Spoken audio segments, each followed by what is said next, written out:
show you how to build a gaming PC with an MSI motherboard.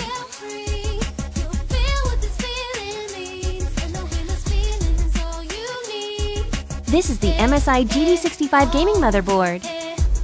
So for our first step, let's install the CPU. Lift the latch beside the socket and then open up the top load plate. Then very carefully, insert the CPU into the socket and close the top plate. Finally, remove the socket cover and you're done. Now let's install memory. Push down on the tabs on either side of the memory slots. Take the memory and press on the outside of the stick to install. Make sure the tabs of the memory slots interlock with the memory stick. And the memory is complete. Now we need a gaming PC case. Pop the I/O shield into place. Push the I/O shield into the case until it snaps under the retaining tabs. Take the motherboard and place it into the chassis, and make sure all I/O ports line up with the I/O shield. There are 9 mounting holes on an ATX motherboard. Use screws to lock all holes with a screwdriver. You should find these screws in the PC chassis accessories. Please do not lock screws too tightly, as the motherboard might break. Now we will install a power supply. Hold the power supply. Careful, it's heavy. Put it into the power supply slot of your chassis, and then push it to the back panel of the PC chassis. Lock the 4 screws, and we did it! Now to connect power cables, there's an 8-pin for CPU and 24-pin power connector on the motherboard.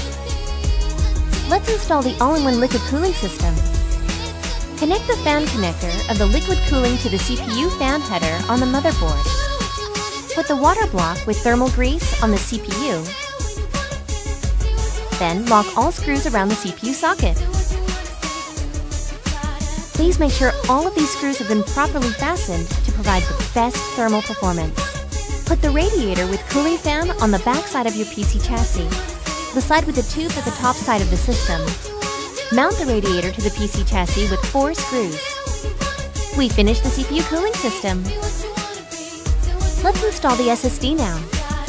Lock the SSD in a tool-free chassis. Connect the SATA cable and push it into the drive bay. Then plug in the power cable and we can go to the next step. Let's install the graphics card. Press the graphics card straight and firmly into the first 16-time PCI Express slot. Please verify if the card is firmly into the slot. Your computer won't start up if the card isn't fully in place. After checking all the wire connections, close the side panel. We've just built a gaming PC! Of course, we need some gaming weapons such as a keyboard, mouse, and headset. Now we can install the operating system and then just game.